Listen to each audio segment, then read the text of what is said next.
अक्सर जब भी हम निराश होते हैं, कोई काम हमारे मन का नहीं हो रहा होता, चारों तरफ सिर्फ निराशा ही निराशा होती है, तब हम अक्सर कहते हैं अच्छा होता मर जाते। लेकिन ये इच्छा मांगी गई मृत्यु इतनी आसान कहाँ होती है। मौत इतनी आसानी से भगवान भी नहीं देता। और जब बात ज़िंदगी लेने की हो तो अदालत भी जांचता है, परखता है, बहुत दर्द और दुख के साथ आदेश देता है। लेकिन बुधवार को भारत में, हमारे देश में इच्छा मृत्यु को लेकर एक अहम फैसला आया है। सुप्रीम कोर्ट ने गाजियाबाद की एक मां और पिता की याचिका पर फैसला सुनाया। इस माँ बाप अब तक जो वो बुजुर्ग हो चुके हैं, बेटा जो पिछले 12 सालों से बेड पर है, अब उसके ठीक होने की कोई उम्मीद नहीं थी, इस हरीश राणा को सुप्रीम कोर्ट ने इच्छा मृत्यु की अनुमति दे दी है। 32 साल का हरीश राणा अब बिल्कुल चल फिर नहीं सकता, वो कोमा में है। ये कहानी उत्तर प्रदेश के गाजियाबाद की है। 2013 में हरीश रक्षाबंधन के दिन अपने पीजी की 4थी मंजिल से गिर गया। सिर और कमर में चोटें आईं। तब ऐसा बिल्कुल नहीं लगा था कि ये हंसता खेलता हरीश अब कभी नहीं उठ पाएगा। माता पिता ने अपने बेटे को हर मंदिर, हर गुरुद्वारे में माथा टेका। इलाज के लिए Chandigarh, PGI, Delhi, AIIMS, Ram Manohar Lohia, LNJP से लेकर अपोलो तक हर उस अस्पताल में गए जहां उन्हें थोड़ी भी उम्मीद नजर आई। हरीश बिस्तर से लेकिन उठ नहीं सका।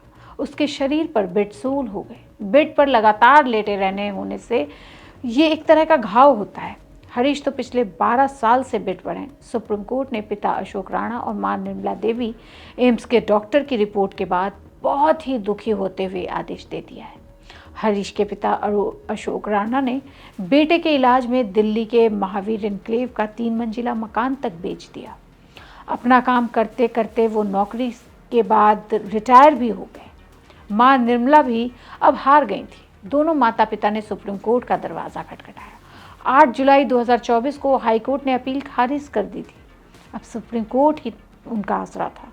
सुप्रीम कोर्ट ने पिछले 1 साल से एम्स के डॉक्टर, गाजियाबाद के डॉक्टर्स के साथ पूरी टीम बनाई और फिर इच्छा मृत्यु पर विचार किया गया। हर एंगल से डॉक्टर्स ने रिपोर्ट देखी और कहा कि हरीश कभी ठीक नहीं हो सकेंगे। हालांकि हरीश राणा की सांसें अभी भी चल रही हैं, लेकिन वह 2013 से सिर्फ जिंदा लाश है, पूरी तरह से बिस्तर पर। हरीश को क्वाड्रीप्लेजिया हो गया, यानी 100% विकलांग है वो। उनका शरीर का एक भी अंग काम नहीं करता है। उसे यूरिन के लिए बैग लगा हुआ है। ट्यूब के जरिए खाना दिया जाता है। उसके माता पिता का कहना है कि उन्होंने कभी सोचा ही नहीं था कि ऐसा दिन आएगा जब वो भगवान से अपने बेटे की लंबी उम्र के लिए नहीं, बल्कि उसकी मुक्ति के लिए, मृत्यु के लिए प्रार्थना करेंगे। मां निर्मला देवी का कहना है कि भले ही उनका बेटा ठीक ना हो, लेकिन उसके शरीर के जो भी अंग दान किए जा सकें जिससे दूसरों को जिंदगी मिल सके, वो ज़रूर करेंगे। कोर्ट ने कहा है कि उसके ठीक होने की कोई उम्मीद नहीं है। यह फैसला जस्टिस जेबी परदीवाला और जस्टिस केवी विश्वनाथन की बेंच ने आज सुनाया, जो कि अब तक का ऐतिहासिक फैसला है। इस फैसले के बाद एक बार फिर सवाल उठ रहा है कि इच्छा मृत्यु क्या होती है और भारत और दुनिया में इसे लेकर क्या कानून है। तो इच्छा मृत्यु, जिसे यूथेनेसिया भी कहा जाता है, वो एक प्रक्रिया है जिसमें किसी ऐसे मरीज का जीवन समाप्त कर दिया जाता है जो लंबे समय से असहनीय दर्द या गंभीर बीमारी से गुजर रहा हो और जिसके ठीक होने की कोई उम्मीद ना हो। डॉक्टर्स का पूरा पैनल उनको जांचता है, हर स्तर पर उस मरीज की जांच करता है और लगातार जांच की जाती रहती है। जब कोई उम्मीद नहीं दिखती, तब परिवार और मरीज की इच्छा पर डॉक्टर इलाज बंद कर देते हैं या ऐसी दवा दी जाती है जिससे उसकी मौत हो जाती है। इस तरह से इच्छा मृत्यु होती है। इच्छा मृत्यु आमतौर पर 2 प्रकार की होती है। एक्टिव इच्छा मृत्यु, इसमें मरीज को ऐसी दवा या इंजेक्शन दिया जाता है जिससे उसकी तुरंत मौत हो जाती है। कई देशों में इसे अभी भी अवैध माना जाता है। लेकिन दूसरी होती है पैसिव इच्छा मृत्यु, जो कि हरीश राणा को दिया जा रहा है। इसमें मरीज का इलाज बंद कर दिया जाता है या फिर वेंटिलेटर जैसी लाइफ सपोर्ट मशीनें हटा दी जाती हैं। इसके बाद कुछ समय में मरीज की मृत्यु हो जाती है। भारत में क्या है इसका कानून, कैसे भारत में ये काम करता है? तो अब आप देखिए, लंबे समय से इस पर बात चल रही है। भारत में जो है इच्छा मृत्यु पूरी तरह से कानूनी नहीं है, लेकिन कुछ सख्त शर्तों के साथ पैसिव इच्छा मृत्यु की अनुमति दी जाती है। 2018 में सुप्रीम कोर्ट ने एक अहम फैसले में पैसिव इच्छा मृत्यु को मंजूरी दी थी। इसके तहत मेडिकल बोर्ड की जांच जरूरी होती है। डॉक्टर्स की टीम यह तय करती है कि मरीज के ठीक होने की उम्मीद है या नहीं। परिवार की सहमति भी इसमें ज़रूरी होती है और ये दरवाज़ा भी परिवार ही खटखटाता है अक्सर। दुनिया के कई देशों में इच्छा मृत्यु को लेकर अलग अलग तरह के कानून हैं। इस दुनिया में कुछ ऐसे देश भी हैं जहां इच्छा मृत्यु कानूनी है, जैसे नीदरलैंड, बेल्जियम, लग्जमबर्ग, कोलंबिया। इन देशों में सख्त नियमों के तहत इच्छा मृत्यु की अनुमति दे दी जाती है। लेकिन कुछ ऐसे देश हैं जैसे स्विट्ज़रलैंड में इसको लेके अलग ही व्यवस्था है। वहाँ पर जो है असिस्टेड सुसाइड कहा जाता है।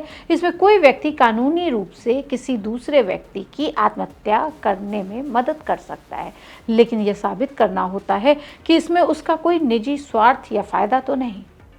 और ऐसे मामले बहुत वहाँ पे प्रचलित हैं।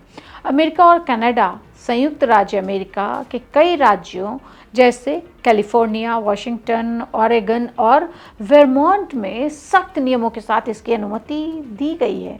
वहीं कनाडा में साल 2016 में इच्छा मृत्यु को कानूनी मान्यता दी गई। कई बड़े देशों में यह अब भी गैर कानूनी या सीमित रूप से मान्य है। भारत में तो ये पहली बार दिया जा रहा है। अगर हम बात करें यूनाइटेड किंगडम, फ्रांस, इटली, रूस और चीन की, तो इच्छा मृत्यु की कुछ शर्तें भी होती हैं। जिन देशों में इच्छा मृत्यु कानूनी है वहाँ कुछ ज़रूरी शर्तें रखी जाती हैं, जैसे मरीज़ की बीमारी क्या है, मरीज़ की बीमारी असहनीय और लाइलाज होनी चाहिए, डॉक्टर यह प्रमाणित करना चाहिए, उसका स्टैंप लगना चाहिए कि इलाज के बाद भी सुधार संभव नहीं है, मरीज या परिवार की लिखित अनुमति होनी चाहिए। कई मामलों में 2 डॉक्टरों की मंजूरी ज़रूरी होती है। हरीश राणा के मामले में भी ये हुआ। कम उम्र के मरीजों के लिए भी ऐसे नियम बनाए गए हैं कई देशों में। अधिकतर देशों में 18 साल से कम उम्र के मरीजों को इच्छा मृत्यु की अनुमति नहीं होती है, लेकिन नीदरलैंड एक ऐसा देश है और बेल्जियम एक ऐसा देश है जहाँ पे कुछ शर्तों के साथ नाबालिग मरीजों जो हैं वो आवेदन कर सकते हैं इच्छा मृत्यु के लिए। तो हरीश राणा जो कि एक ब्राइट स्टूडेंट थे, जो चंडीगढ़ में रह रहे थे, उनके पिता उनको पढ़ा रहे थे, वो एक रक्षाबंधन के दिन 4थी मंजिल से गिरते हैं और तब से आज तक लाइलाज पड़े होते हैं बिस्तर पे। आज कोर्ट ने उन्हें ये अनुमति दे दी कि उनकी इच्छा मृत्यु हो सकती है।